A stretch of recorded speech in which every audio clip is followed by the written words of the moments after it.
Hello everyone, welcome back to our channel. Today in this video we'll be seeing trigonometric table.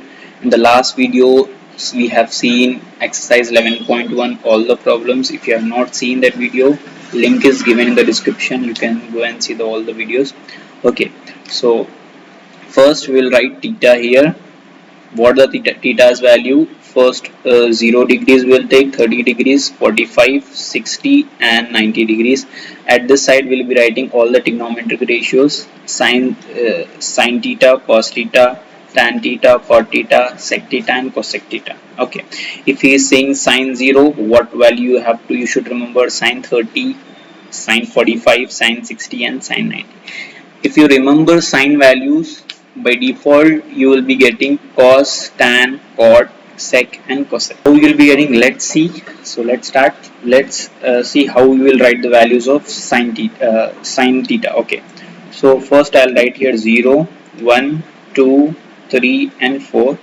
Now I'll divide it by 4. से हम 4 को divide कर लेंगे, 3/4 होगा. अब हम इसको रूट के अंदर डाल देंगे पूरों को.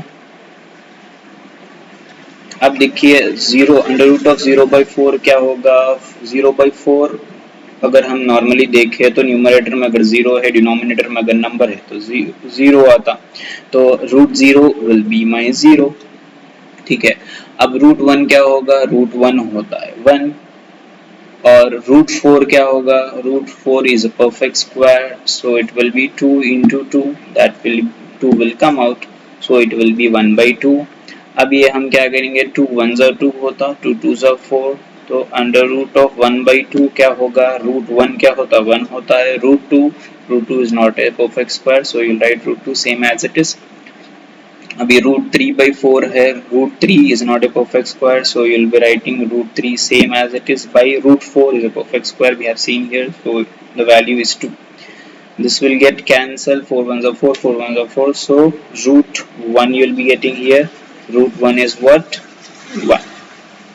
Okay, so sin 0 is, I got 0. Sin 30 is 1/2. Sin 45 is 1/√2. Sin 60 is √3/2 and sin 90 is 1.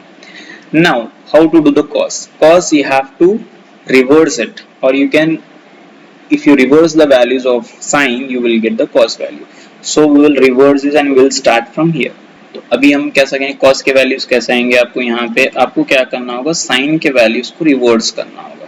If you reverse the values of sin you will be getting the cos value. So we'll be starting from here.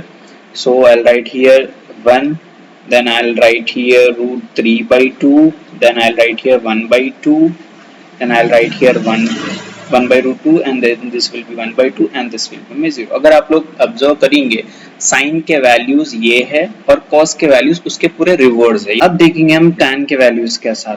ठीक है, tan theta का formula already हम देखे थे. क्या है? You can write tan theta is equals to sine theta by cos theta. Okay, अब अगर हम आपको होना है tan 0, तो what we'll do first, we'll write what is sin 0 is 0, cos 0 is 1.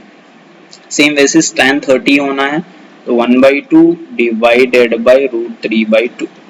Same वैसे होना है tan 45 1/√2 डिवाइडेड बाई 1/√2. अब होना है आपको tan 60 डिग्रीज. सो sin 60 डिग्रीज क्या है? √3/2 है डिवाइडेड बाई cos 60 डिग्रीज क्या है? 1/2 है. अब होना है tan 90 degrees. So will write first what is sin 90 degrees, that is 1, and cos 90 degrees is my 0. Okay, so 0/1 will be my 0, because whenever the 0 is in numerator you will be getting 0. If there is 0 is in denominator it is undefined value. अब हम आपको sin tan 30 क्या होगा? ये 2 get cancel हो जाएगा, तो you will be getting 1/√3. This the whole term will get cancelled, so you will be getting 1. And thus the denominators will get cancelled, so you'll be getting √3. अब देखिए 0 is in denominator. जब भी 0 denominator में रहता तो याद रखिए वो वैल्यू वो उसकी वैल्यू कुछ भी नहीं रहती. That is called as undefined. अभी तक वो डिफाइन नहीं हुआ. ठीक है, so you have to write here undefined. Okay तो हम लिखेंगे अब tan 0 is 0, tan 30 is 1 by root 3, tan 45 is 1, tan 60 is root 3 and tan 90 is undefined. Okay अब हम कैसा करेंगे, कॉट का क्या है, जैसा हम साइन कॉस का करे थे वैसे tan कॉट का भी होगा. tan के वैल्यूज आ गए, कॉट के वैल्यूज क्या लिखना है, इसके उल्टा लिखना है. अगर मैं रिवर्स में लिखूंगा इसको तो मेरे को कॉट के वैल्यूज आ जाएंगे. तो first I will write undefined, then I'll write what is the root 3, then 1, then 1 by root 3, then I have 0. So this will be my chord is finished. Now अब इस sec के values कैसा है, secant theta के values कैसा लिखेंगे हम. We have seen that secant theta is equals to 1 by cos theta. secant theta की value you know that 1 by cos theta. तो हम अगर secant 0 होना है आपको तो first you have to see what is cos 0. So I'll write 1 by what is cos 0. Cos 0 is 1. Same as it is 1 by what is, अगर आपको होना है secant 30 degrees, so you have to see cos 30 is what, root 3 by 2.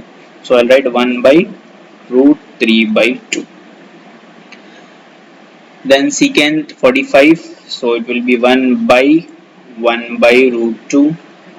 Then I want secant 60, so I'll see cos, so 1 divided by 1 by 2.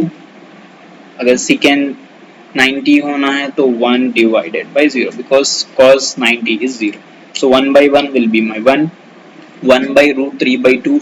So ये जो 2 है वो numerator में आ जाएगा, ठीक है, बिकॉज ऐसा होगा 1 इंटू ये रेसिप्रोकल हो जाएगा डिनोमिनेटर, तो 2 by root 3 हो जाएगा वो. So this will become my final value will be 2 by root 3. Same for this also, root 2 ऊपर आ जाएगा, this 2 will come up, so it will be 2 here. And 1 by 0 as I said you, अगर 0 denominator में है तो it is, अगर 0 denominator में है तो it will be undefined. Okay अब सेकेंड के वैल्यूज लिख लेंगे 1, 2 by root 3, this will be my root 2, this will be my 2 and this is my undefined. Okay अब कोसेक के कैसा लिखना है, सेम वैसे अगर हम सेकेंड को रिवर्स कर देंगे तो you will be getting the value of cosec. So I'll write first undefined, then I have 2, I'll write, then root 2 will be same, then 2 by root 3, then I have 1. Okay, so this is the way to learn the table. I'm going to revise again. If you sign values, you will be getting by first you have to write 0, 1, 2, 3, 4, then divide it by 4, then make it in under root. अगर आपको वो method याद नहीं है तो sign के अगर आप वैल्यूज भी याद रख लेंगे, sin 0 is 0, sin 30 is 1 by 2, sin 45 is 1 by root 2, sin 60 is root 3 by 2, sin 90 is 1. अगर आप साइन के वैल्यूज याद भी रख लेंगे तो कॉस के वैल्यूज का है इसके उल्टा करना है या उसका रिवर्स करना है. सेम वैसे टैन होना है तो साइन बाई कॉस करना है, कॉट होना है तो टैन को उल्टा कर देना है, सेकेंड होना है तो सेकेंड के values will be 1 by cos and cosec will be the reverse of secant. Okay, so this is the easy method to learn the table. So अभी हम in next video will be doing exercise 11.2 problems. So ये exercise बहुत important exercise है, अगर आपको table याद है तभी आप ये एक्सरसाइज के प्रॉब्लम्स कर सकेंगे, बिकॉज ये एक्सरसाइज पूरी ये टेबल के ऊपर डिपेंडेंट है. ठीक है, ओके, अगर आपको ये वीडियो अच्छा लगा तो लाइक करिए, सब्सक्राइब करिए हमारे चैनल को और बेल आइकन भी दबाइए for the upcoming videos. And अगर आपको कुछ भी डाउट है ये वीडियो में तो आप हमारा टेलीग्राम चैनल पे हमको मैसेज कर सकते हैं, link is given in the description.